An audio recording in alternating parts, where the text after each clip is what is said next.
Video ശ്രദ്ധിക്കുന്ന എല്ലാവർക്കും കർത്താവായ യേശുക്രിസ്തുവിന്റെ നാമത്തിൽ സ്നേഹവന്ദനം. ഇത് നൊയമ്പ് കാലമാകയാൽ ഇപ്പോൾ മുസ്ലിങ്ങളും ക്രിസ്ത്യാനികളും എല്ലാം നൊയമ്പ് നോക്കുന്ന കാലമാണ്, അതായത് നൊയമ്പ് കാലമാണ്. അപ്പോൾ നൊയമ്പ് കാലത്ത് അനേകർ നൊയമ്പ് നോക്കുന്നതിൻ്റെ പിന്നിലുള്ള ഉദ്ദേശവും അതിന് അവരെ പ്രേരിപ്പിക്കുന്ന കാര്യവും അതിലെന്തെല്ലാം കാര്യങ്ങൾ വർജിക്കേണ്ടതുണ്ട് അല്ലെങ്കിൽ വർജിക്കുന്നതിൻ്റെ പിന്നിലുള്ള ഉദ്ദേശവും ഒക്കെ ഇങ്ങനെ പല രീതിയിലും പല വിധത്തിലുമാണ് മനസ്സിലാക്കിയിരിക്കുന്നത്. എന്നാൽ വേദപുസ്തകത്തിൻ്റെ അടിസ്ഥാനത്തിൽ നൊയമ്പും ഉപവാസവും എന്താണെന്നും അതിൻ്റെ പിന്നിലുള്ള ഉദ്ദേശം എന്താണെന്ന് ഞാൻ ആദ്യം പറയാം. വേദപുസ്തകം നമ്മൾ പഠിച്ചു കഴിഞ്ഞാൽ അല്ലെങ്കിൽ വേദപുസ്തകത്തിൽ നമ്മൾ പരിശോധിച്ച് കഴിഞ്ഞാൽ നൊയമ്പും ഉപവാസവും തമ്മിൽ വലിയ വ്യത്യാസമൊന്നുമില്ല, ചെറിയ വ്യത്യാസം മാത്രമേ ഉള്ളൂ.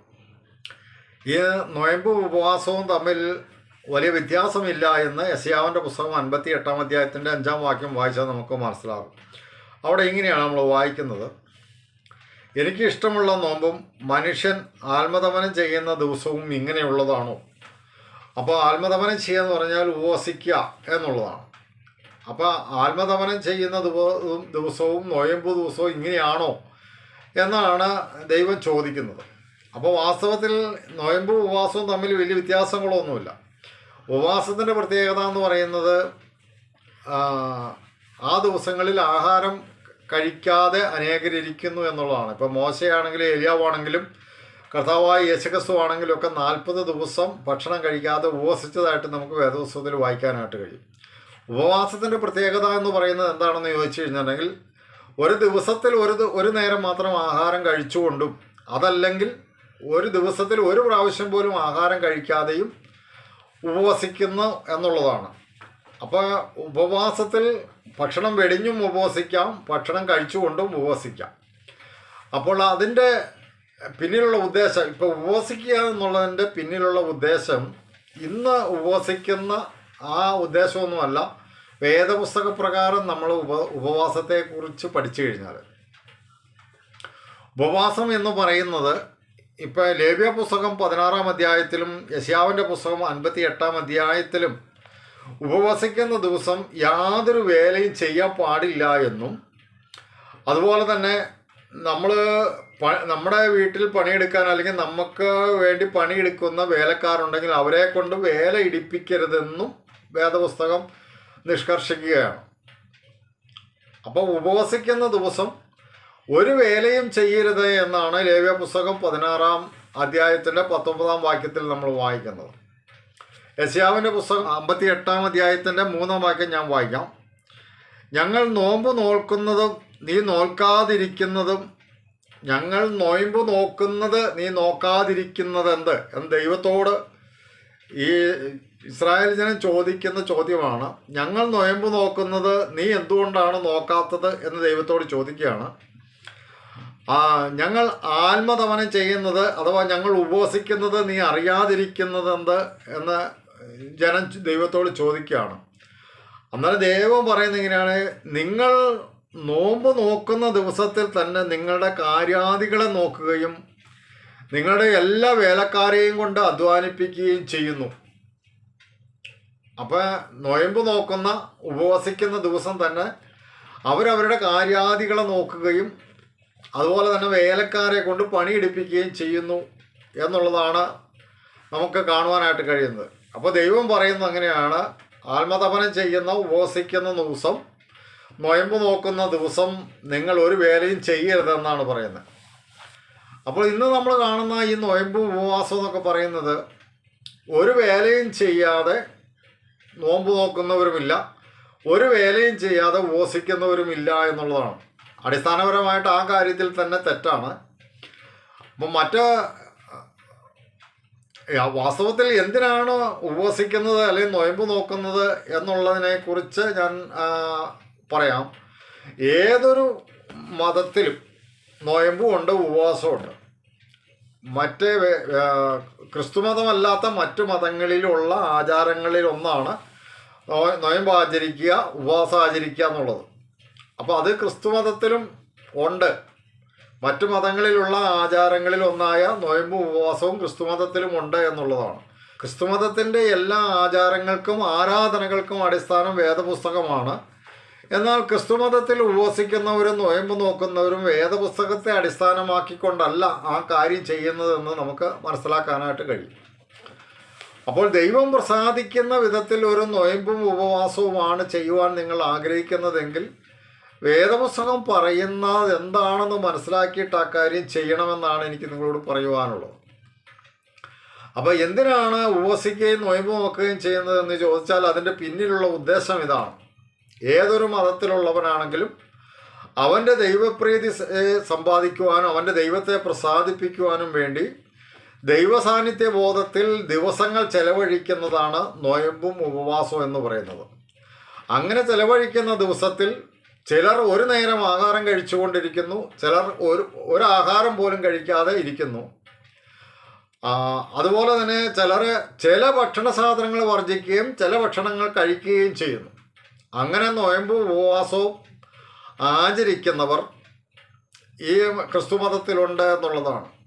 അപ്പോൾ അതിൻ്റെ പിന്നിൽ ഉള്ള ഉദ്ദേശം എന്ന് പറഞ്ഞാൽ അവരുടെ ദൈവത്തിൻ്റെ സാന്നിധ്യബോധത്തിലിരുന്ന് ദൈവത്തെ പ്രസാദിപ്പിക്കുക, ദൈവത്തിൽ നിന്ന് അനുഗ്രഹങ്ങൾ പ്രാപിക്കുക എന്നുള്ളതാണ് നൊയമ്പ് കൊണ്ടും ഉപവാസം കൊണ്ടും അവർ ആഗ്രഹിക്കുന്നത്, അല്ലെങ്കിൽ അതിൻ്റെ പിന്നിൽ അവർ ഉദ്ദേശിക്കുന്നത് അതാണ്.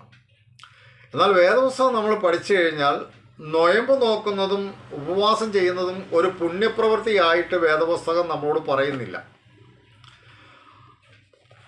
വേദപുസ്തകത്തിൽ ഉപവാസത്തെക്കുറിച്ച് കൽപ്പന യഹൂദന്മാർക്ക് ദൈവം കൊടുത്തപ്പോൾ അതൊരു പുണ്യപ്രവൃത്തിയാണെന്നുള്ള ആ ഉദ്ദേശത്തിലല്ല കൊടുത്തത്. അതുപോലെ തന്നെ നൊയമ്പ് നോക്കുന്നതും ആത്മതപനം ചെയ്യുന്നതും ഉപവസിക്കുന്നതും ഒരു പുണ്യപ്രവൃത്തിയാണെന്ന് വേദപുസ്തകത്തിൽ ഒരു സ്ഥലത്തും ഒരു സൂചന പോലുമില്ല. എന്നാൽ ആ ദിവസം പുണ്യപ്രവൃത്തി ചെയ്യുവാനുള്ള ഒരു ദിവസമാണ്. അതായത് നൊയമ്പ് ഉപവാസം എടുക്കുന്ന വ്യക്തികളെ സംബന്ധിച്ച് അവരതൊരു പുണ്യപ്രവൃത്തിയാണെന്ന് വിചാരിച്ചാൽ വേദപുസ്തകം അതൊരു പുണ്യപ്രവൃത്തിയാണെന്ന് പറയുന്നില്ല. മറിച്ച് നൊയമ്പും ഉപവാസവും എടുക്കുന്ന വ്യക്തികൾക്ക് ആ ദിവസങ്ങൾ പുണ്യപ്രവൃത്തികൾ ചെയ്യുവാനുള്ള ദിവസമാണ് എന്ന് വേദപുസ്തകം പറയുന്നുണ്ട്. അതിന് ഞാൻ യെശയ്യാവിൻ്റെ പുസ്തകം 58-ാം അധ്യായത്തിൻ്റെ 7-ാം വാക്യം വായിച്ച് കേൾപ്പിക്കാം.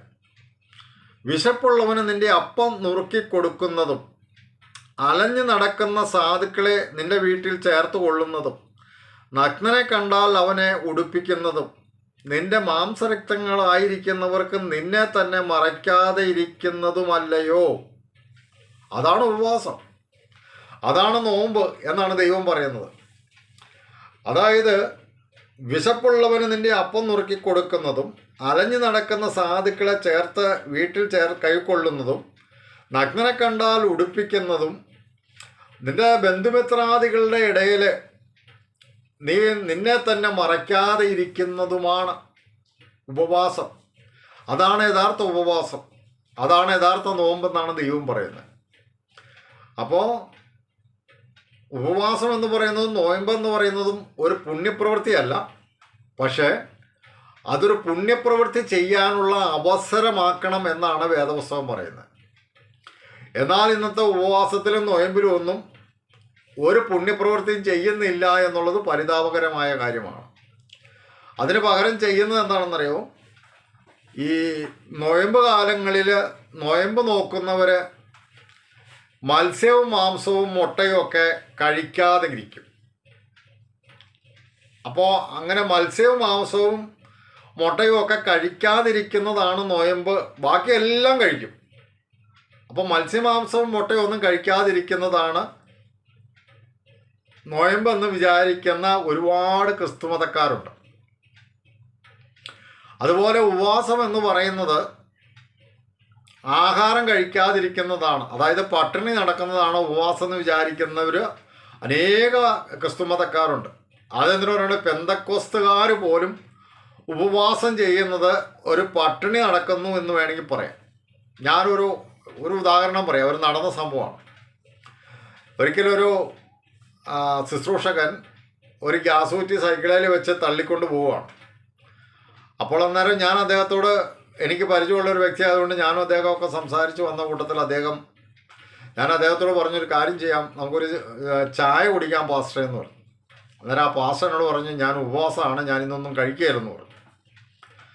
അപ്പോൾ ആ പാസ്റ്റർ ഉപവാസമാണെന്ന് പറയുകയും ആ പാസ്റ്റർ ഗ്യാസ് കുറ്റി എടുത്തുകൊണ്ട് സൈക്കിളിൽ ഗ്യാസ് എടുക്കാനായിട്ട് ദീർഘദൂരം പോയി ഗ്യാസ് എടുത്തുകൊണ്ട് വരാനായിട്ട് അദ്ദേഹം പോവുകയാണ്. അപ്പോൾ അദ്ദേഹം വാസ്തവത്തിൽ വേദപുസ്തകം പറയുന്നതനുസരിച്ച് അദ്ദേഹം ഇവിടെ യെശയ്യാവിൻ്റെ പുസ്തകത്തിൽ എന്നാ പറയുന്നതെന്നറിയോ? നോമ്പ് നോക്കുന്ന ദിവസത്തിൽ തന്നെ നിങ്ങളുടെ കാര്യാദികളെ നോക്കുകയും നിങ്ങളുടെ വേലക്കാരെ കൊണ്ട് അധ്വാനിപ്പിക്കുകയും ചെയ്യുന്നു. അപ്പം ഇതൊന്നും ചെയ്യരുതെന്നാണ് ദൈവം പറഞ്ഞത്. നിങ്ങളുടെ കാര്യാദികളെ നോക്കാതെയും വേലക്കാരെ കൊണ്ട് അധ്വാനിപ്പിക്കാതെയും നിങ്ങൾ ദൈവസാന്നിധ്യ ബോധത്തിൽ മാത്രം സമയം ചെലവഴിക്കുന്ന ആ ദിവസങ്ങളാണ്, ആ നേരങ്ങളാണ് ഉപവാസം എന്ന് പറയുന്നത്. അല്ലാതെ ആഹാരം കഴിക്കാതെ പട്ടിണിക്ക് നടക്കുന്നതിനല്ല ഉപവാസം എന്ന് പറയുന്നത്. ചില ദിവസം ഭക്ഷണം കഴിക്കാതെ ഇറച്ചിയും മീനും മുട്ടയും കഴിക്കാതെ ഇരിക്കുന്നതല്ല നോയമ്പെന്ന് പറയുന്നത്. നോയമ്പെന്ന് പറയുന്നത് പുണ്യപ്രവൃത്തികളെ ചെയ്യുവാനുള്ള ഒരവസരമായിട്ട് വിനിയോഗിക്കണമെന്നാണ് വേദപുസ്തകം പറയുന്നത്. അത് ക്രിസ്തുമതത്തിൽ അതിന് പകരം ചെയ്യുന്നത് ഇറച്ചി മീനും മുട്ടയും കഴിക്കാതിരിക്കുകയും മറ്റെല്ലാ ആഹാരങ്ങൾ കഴിക്കുകയും അവരുടെ ഇഷ്ടപ്രകാരം പണി ചെയ്യുകയും അവർ പണിക്കാരെ കൊണ്ട് പണിയെടുപ്പിക്കുകയും ചെയ്യുന്നു എന്നുള്ളതാണ്.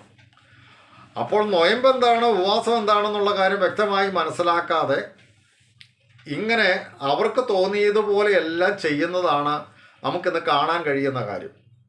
എന്നാൽ എൻ്റെ വീഡിയോ ശ്രദ്ധിക്കുന്ന നിങ്ങൾ ഏത് മതത്തിലുള്ള വ്യക്തിയാണെങ്കിലും നൊയമ്പ് നോക്കുന്നവരാണെങ്കിൽ, ഇപ്പോൾ മുസ്ലിങ്ങളുടെയൊക്കെ നൊയമ്പ് കാലമാണ്, ക്രിസ്ത്യാനികളുടെ നൊയമ്പ് കാലമാണ്. അപ്പോൾ നൊയമ്പ് നോക്കുന്ന നിങ്ങളോട് വേദപുസ്തകം പറയുന്നത് ഇങ്ങനെയാണ്: നൊയമ്പ് നോക്കുക എന്നുള്ളതും ഉപവസിക്കുക എന്നുള്ളതും ഒരു പുണ്യപ്രവൃത്തിയല്ല. എന്നാൽ അത് പുണ്യപ്രവൃത്തികൾ ചെയ്യുവാനുള്ള ഒരു ദിവസമാണ് എന്ന് മനസ്സിലാക്കിക്കൊണ്ട് ആ ദിവസത്തിൽ ചെയ്യരുതാത്ത കാര്യങ്ങൾ ചെയ്യാതിരിക്കുകയും ചെയ്യേണ്ട കാര്യങ്ങൾ ചെയ്യുകയും ചെയ്യണം. അതായത് നൊയമ്പ് നോക്കുന്നവൻ്റെ വീട്ടിലെ കാര്യാദികളെ നോക്കാതെ ഇരിക്കണം, അവൻ്റെ പണിക്കാരെ കൊണ്ട് പണിയെടുപ്പിക്കാതിരിക്കണം. അപ്പോൾ തന്നെ അവൻ എന്ത് ചെയ്യണം? വിശപ്പുള്ളവന് ആഹാരം കൊടുക്കണം, നഗ്നനെ കണ്ടാൽ അവനെ ഉടുപ്പിക്കണം, അലഞ്ഞു നടക്കുന്നവനെ അവൻ്റെ വീട്ടിൽ കൈക്കൊള്ളണം. അവൻ്റെ മാംസരക്തങ്ങളുമായിട്ട് എന്തെങ്കിലും ഇടർച്ചയോ പിണക്കമോ വിദ്വേഷമോ വെറുപ്പോ ഉണ്ടെങ്കിൽ അതെല്ലാം നീക്കിക്കളഞ്ഞ് അവരുമായിട്ട് ലോഹ്യത്തിലാവണം എന്നാണ് വേദപുസ്തകം പറയുന്നത്. അപ്പോൾ ബന്ധുമിത്രാദികൾ, സഹോദരി സഹോദരന്മാർ തമ്മിൽ പരസ്പരം സ്നേഹമില്ലാതെയും പിണക്കത്തിലും പകയിലും വിദ്വേഷത്തിലും ഇരിക്കുകയാണെങ്കിൽ ഉപവസിക്കുന്ന ദിവസങ്ങളിലും നൊയമ്പ് ദിവസങ്ങളിലും ആ കാര്യത്തിന് പരിഹാരം വരുത്തി എല്ലാവരും ഒന്നായി ലോക്യമായി സ്നേഹമായി തീരണമെന്നാണ് വേദപുസ്തകം പഠിപ്പിക്കുന്നത്. അപ്പം നൊയമ്പെന്ന് പറയുന്നതും ഉപവാസം എന്ന് പറയുന്നതും അതിൻ്റെ പിന്നിൽ ഒരു നല്ല കാര്യമുള്ളത് എന്താണെന്ന് ചോദിച്ചു കഴിഞ്ഞാൽ, ശരീരത്തിൻ്റെ എല്ലാ ആഗ്രഹങ്ങളെയും മരിപ്പിക്കുവാനുള്ള ഒരു അവസരമായിട്ട് നമ്മളത് ഉപയോഗിക്കുന്നുവെങ്കിൽ ഉപവാസവും നൊയമ്പും നല്ലതാണ്. അതായത് ഭാഗ്യമായ ഒരു സദാചാരം ഉണ്ടാക്കിയെടുക്കുന്നതാണ് ഈ നൊയമ്പ് നോട്ടവും ഉപവാസവും എന്ന് പറയുന്നത്. അതെത്ര ദിവസം നോക്കണമെന്നോ അല്ലെങ്കിൽ എന്തെല്ലാം കാര്യങ്ങൾ ഭക്ഷിക്കാതിരിക്കണമെന്നോ എന്തെല്ലാം കാര്യം ഭക്ഷിക്കാമെന്നോ ഒന്നും പ്രത്യേകം വേദപുസ്തകത്തിൽ രേഖപ്പെടുത്തിയിട്ടില്ല. ചിലർ മോശയും ഏലിയാവും യേശുക്രിസ്തുവും 40 ദിവസം ഉപവസിച്ചതുപോലെ ചിലർ 40 ദിവസം ഉപവസിക്കണമെന്ന് പറയുന്നു. അപ്പോൾ ചിലർ നൊയമ്പ് നോക്കുന്നവർ ചിലപ്പോൾ 50 നൊയമ്പ് നോക്കുന്നു, 15 നൊയമ്പ് നോക്കുന്നു, 25 നൊയമ്പ് നോക്കുന്നു, 3 നൊയമ്പ് നോക്കുന്നു. അങ്ങനെ അവർക്ക് തോന്നിയതുപോലെയൊക്കെ അവർ നൊയമ്പ് നോക്കുന്നുണ്ട്. നൊയമ്പ് നോക്കുന്നതെല്ലാം എന്താണെന്നറിയോ? ഇറച്ചിയും മീനും മുട്ടയും കഴിക്കാതിരിക്കുകയും ബാക്കിയുള്ള മുഴുവൻ കാര്യങ്ങൾ കഴിക്കുകയും ചെയ്യുക എന്നാണ് അവർ നൊയമ്പിനെ കുറിച്ച് മനസ്സിലാക്കിയിരിക്കുന്നത്. എന്നാൽ നൊയമ്പെന്ന് പറയുന്നത് നമ്മുടെ ശാരീരിക ഇച്ഛകളെ മരിപ്പിച്ചുകൊണ്ട് ഒരു സദാചാരം വളർത്തിയെടുക്കുക എന്നുള്ളതാണ് ഈ നൊയമ്പ് കൊണ്ട് നമുക്ക് പ്രയോജനമുള്ള ഒരു കാര്യം. അപ്പോൾ ഈ നൊയമ്പ് നോക്കുന്നവരോട് ഞാനിങ്ങനെ ചോദിക്കാറുണ്ട്. ഈ മുസ്ലിം വിഭാഗത്തിലുള്ളവരാണെങ്കിലും ഈ മണ്ഡലകാലത്ത് ശബരിമലയ്ക്ക് പോകുന്നവരാണെങ്കിലും അവരൊക്കെ നൊയമ്പ് നോക്കിയാണ് പോകുന്നത്. അതുപോലെ തന്നെ ഈ ക്രിസ്തു മതത്തിലുള്ളവർ അവരൊക്കെ നൊയമ്പ് നോക്കുന്നവരാണ്. ഇപ്പോൾ നൊയമ്പ് കാലങ്ങളിൽ നോയമ്പ് ഇറച്ചിയും മീനും മുട്ടയും കഴിക്കാതിരിക്കുന്ന നോയമ്പ് നോക്കുന്ന ചിലരോട് ഞാനിങ്ങനെ ഒരു ചോദ്യം ചോദിക്കാറുണ്ട്. ഈ നോയമ്പ് നോക്കുന്നവരെ നിങ്ങൾ ശ്രദ്ധിച്ച് നോക്കിയാൽ അറിയാം, അതിൽ പുരുഷന്മാർ ബീഡി വലിക്കുന്ന അല്ലെങ്കിൽ പുക വലിക്കുന്ന പുരുഷന്മാർ നോയമ്പ് നോക്കുന്നുണ്ട് എങ്കിൽ നിങ്ങൾ ശ്രദ്ധിച്ചാൽ അറിയാം, ഈ നോയമ്പ് നോക്കുന്ന കാലയളവിൽ പോലും അവരെ ഈ ബീഡി വലി നിർത്തത്തില്ല, അല്ലെങ്കിൽ പുകവലി വേണ്ടാന്ന് വയ്ക്കത്തില്ല. അവർ ഇറച്ചിയും മീനും മുട്ടയും കഴിക്കത്തില്ലെന്ന് മാത്രമേ ഉള്ളൂ. അവർ ബീഡി വലിക്കുന്നവരാണെങ്കിൽ അല്ലെങ്കിൽ പുക വലിക്കുന്നവരാണെങ്കിൽ അവർ തുടർന്നുകൊണ്ടേയിരിക്കും. എന്നാൽ ഉപവാസം എന്ന് പറയുന്നതും നോയമ്പ് എന്ന് പറയുന്നതും അവൻ്റെ ഭക്തിക്കനുസരിച്ച് അവൻ ആരോട് ഭക്തിയുള്ളവനാണോ, ഏത് ദേവനോട് ഭക്തിയുള്ളവനാണോ, ഏത് ദൈവത്തോട് ഭക്തിയുള്ളവനാണോ ആ ദൈവത്തിൻ്റെ സാന്നിധ്യബോധത്തിൽ സമയം ചെലവഴിക്കുക, അല്ലെങ്കിൽ ആ ദൈവത്തിൻ്റെ സാന്നിധ്യബോധത്തിൽ ദിവസങ്ങൾ ചെലവഴിക്കുക എന്നുള്ളതാണ് നോയമ്പ് ഉപവാസവും. ആ സമയത്ത് ഇറച്ചി മീനും ഇരിക്കുകയും ബീഡി വലിക്കുകയും ചെയ്യുന്നത് ദൈവസാന്നിധ്യ ബോധത്തിലിരിക്കുന്ന കാര്യമാണോ? ശരീരശുദ്ധിയാണ്, ശരീരത്തിൻ്റെ ഇഷ്ടങ്ങളെ മരിപ്പിക്കുക എന്നുള്ളതാണ്, അല്ലെങ്കിൽ ഭോഗ ഇച്ഛകളെ മരിപ്പിക്കുക എന്നുള്ളതാണ് നോയമ്പ് കൊണ്ടും ഉപവാസം കൊണ്ടും ആഗ്രഹിക്കുന്നത്. അങ്ങനെയാണെങ്കിൽ ഈ പുകവലിക്ക് അടിമയായിരിക്കുന്ന, പുകവലിക്ക് കീഴ്പ്പെട്ടിരിക്കുന്ന മനുഷ്യൻ നോയമ്പ് കാലങ്ങളിൽ പോലും ഈ പുകവലിയിൽ നിന്ന് രക്ഷ പ്രാപിക്കാത്തത് എന്താണെന്ന് ഞാൻ ചോദിക്കാറുണ്ട്. അപ്പോൾ ഈ നിസാര കാര്യമായ ഈ പുകവലി പോലും ഈ നോയമ്പ് കാലത്ത് ഉപേക്ഷിക്കാൻ അവർക്ക് തയ്യാറല്ല. അപ്പോൾ തന്നെ അവർ ചില ദിവസങ്ങളിൽ ഇറച്ചിയും മീനും മുട്ടയും കഴിക്കാതിരിക്കും. അതാണ് അവരുടെ നോയമ്പെന്ന് പറയുന്നത്. ഉപവസിക്കുന്നവരെന്ന് പറയുന്ന ആഹാരം കഴിക്കാതെ നടക്കും. ആഹാരം കഴിക്കാതെ അവർ എല്ലാ പണിക്കും പോകും, ബസ്സിൽ യാത്ര ചെയ്യും, വണ്ടി മറ്റ് ആവശ്യങ്ങൾക്ക് പോകും, വീട്ടിലെ കാര്യങ്ങൾ നോക്കും, ഇതെല്ലാം ചെയ്യും. അപ്പോൾ ഉപവാസവും നോയമ്പെന്ന് പറയുന്നത് ഇന്ന് നമ്മൾ കാണുന്നത് കപടമാണ്. കപടമായ നോയമ്പും കപടമായ ഉപവാസവുമാണ് നമ്മൾ കാണുന്നത്. അപ്പോൾ വേദപുസ്തകം പറയുന്ന ഉപവാസം എന്ന് പറയുന്നത് അതൊരു പുണ്യപ്രവൃത്തിയല്ല. എന്നാൽ ആ ദിവസങ്ങൾ പുണ്യപ്രവൃത്തികൾ ചെയ്യുവാനുള്ള ഒരു ദിവസമായിട്ടാണ് വേദപുസ്തകം പറയുന്നത്. അതുപോലെ തന്നെ വേദപുസ്തകത്തിൽ പുതിയ നിയമസഭ കർത്താവായ യേശുക്രിസ്തുവിൻ്റെ രക്തത്താൽ വീണ്ടെടുക്കപ്പെട്ട ദൈവമക്കളുടെ കൂട്ടമായ ദൈവസഭയ്ക്ക് ഉപവാസം എന്നുള്ളത് ഒരു കൽപ്പനയായി നിർദ്ദേശിച്ചിട്ടില്ല എന്നുള്ളതാണ്. എന്നാൽ ഉപവസിക്കുന്നത് കൊണ്ട് പ്രയോജനമുണ്ട്. അതൊരു കൽപ്പനയല്ലെങ്കിൽ പോലും ഉപവാസം കൊണ്ട് പ്രയോജനമുണ്ട്. ദൈവസാന്നിധ്യ ബോധത്തിലിരിക്കുവാനും ദൈവസാന്നിധ്യ ബോധം കൊണ്ട് നിറയുവാനും ദൈവവചനം പഠിക്കുവാനും ദൈവവചനം ധ്യാനിക്കുവാനും എല്ലാമുള്ള ഒരു അവസരമായിട്ട് നമുക്ക് ഉപവാസത്തെ ഉപയോഗിക്കാനായിട്ട് കഴിയും. അല്ലെങ്കിൽ ദൈവവചനം പഠിക്കുവാനും വായിക്കുവാനും ധ്യാനിക്കുവാനും എല്ലാം ഉപവസിച്ചിരുന്നു കൊണ്ട് അത് ചെയ്യുന്നു എങ്കിൽ നമുക്ക് ഏറെ പ്രയോജനകരവും ആത്മീയ വർധനവിന് കാരണവുമാണ്. എന്നാൽ ഉപവാസം എന്ന ഒരാചാരം പുതിയ നിയമസഭയ്ക്ക്, ക്രിസ്തുവിൻ്റെ സഭയ്ക്ക് ക്രിസ്തു കൽപ്പിച്ചിട്ടില്ല, അപ്പോസ്തലന്മാരും കൽപ്പിച്ചിട്ടില്ല എന്നുള്ളതാണ്. അപ്പോൾ ക്രിസ്തു സഭയ്ക്ക് ഇല്ലാത്ത ഒരാചാരമാണ് ആ ഉപവാസം എന്ന് പറയുന്നത്. ക്രിസ്തു മതത്തിൻ്റെ ആചാരമാണ് നോയമ്പെന്ന് പറയുന്നത്.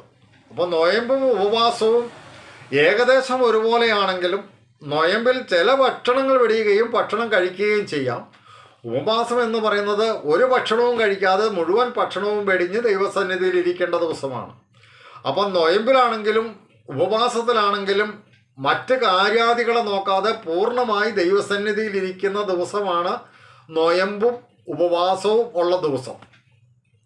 അങ്ങനെയല്ലാത്ത എല്ലാ ഉപവാസങ്ങളും കപടമാണ്, അത് ദൈവം അംഗീകരിക്കുന്നതല്ല എന്ന് യെശയ്യാവ് എന്ന പ്രവാചകനിലൂടെയും യോവേൽ എന്ന പ്രവാചകനിലൂടെയും ദൈവം അരുളി ചെയ്തിട്ടുണ്ട്. അപ്പോൾ ദൈവം ഉപവാസം അംഗീകരിക്കണമെങ്കിൽ, നോയമ്പ് അംഗീകരിക്കണമെങ്കിൽ ദൈവം പറയുന്നത് പോലെ ദൈവസാന്നിധ്യ ബോധത്തിൽ ദൈവം ചെയ്യുന്ന പുണ്യപ്രവൃത്തികളെ ചെയ്തുകൊണ്ട് ഉപവാസവും നോമ്പും അനുഷ്ഠിച്ചാൽ മാത്രമേ ദൈവം അംഗീകരിക്കത്തുള്ളൂ. അപ്പോൾ അതുകൊണ്ട് എൻ്റെ വീഡിയോ ശ്രദ്ധിച്ചാൽ നിങ്ങളോട് ഞാൻ പറയാം, നിങ്ങൾ ഏത് ജാതി മതത്തിൽപ്പെട്ടവനാണെങ്കിലും നോയമ്പെന്ന് പറയുന്നതും ഉപവാസം എന്ന് പറയുന്നതും താങ്കൾ വിശ്വസിക്കുന്ന ആരാധിക്കുന്ന ദൈവം ഏതാണോ ആ ദൈവത്തിൻ്റെ സന്നിധിയിൽ ആ ദൈവത്തിന് പ്രസാദകരമായ വിധത്തിൽ ആ ദൈവത്തിൽ നിന്ന് നന്മ അനുഗ്രഹം അനുഭവിക്കുവാൻ വേണ്ടി നോയമ്പും ഉപവാസവും പ്രയോജനപ്പെടണമെങ്കിൽ ആ ദിവസങ്ങളിൽ ഒന്നും സ്വന്തം കാര്യാദികളെ നോക്കുകയോ വേലക്കാരെ കൊണ്ട് പണിയെടുപ്പിക്കുകയോ ചെയ്യാതെ ദൈവമായിട്ടുള്ള ബന്ധത്തിൽ മാത്രം സമയം ചെലവഴിച്ചുകൊണ്ട് ധ്യാനിച്ചുകൊണ്ട് ദൈവത്തിൽ ശ്രദ്ധ കേന്ദ്രീകരിച്ചുകൊണ്ട് ഇരിക്കുന്ന ദിവസങ്ങളും നിമിഷങ്ങളുമാണ് നോയമ്പും ഉപവാസവും കൊണ്ട് നാം കാണിക്കേണ്ടത്. അതല്ലാത്ത എല്ലാ ഉപവാസങ്ങളും എല്ലാ നോയമ്പുകളും കപടവും വ്യർത്ഥവും ദൈവം വെറുക്കുന്നതുമായ കാര്യമാണെന്ന് വേദപുസ്തകം പഠിപ്പിക്കുകയാണ്. അപ്പോൾ അതുകൊണ്ട് എൻ്റെ വീഡിയോ ശ്രദ്ധിച്ച് നിങ്ങൾക്ക് കാര്യം മനസ്സിലായെന്ന് ഞാൻ വിചാരിക്കുന്നു. അതുകൊണ്ട് ഞാൻ ഈ വീഡിയോ അവസാനിപ്പിക്കുകയാണ്. ദൈവം അനുവദിക്കുന്ന പക്ഷം നമുക്ക് മറ്റൊരു വീഡിയോയിൽ വീണ്ടും കാണാം. ദൈവം നമ്മളെ എല്ലാവരെയും അനുഗ്രഹിക്കട്ടെ.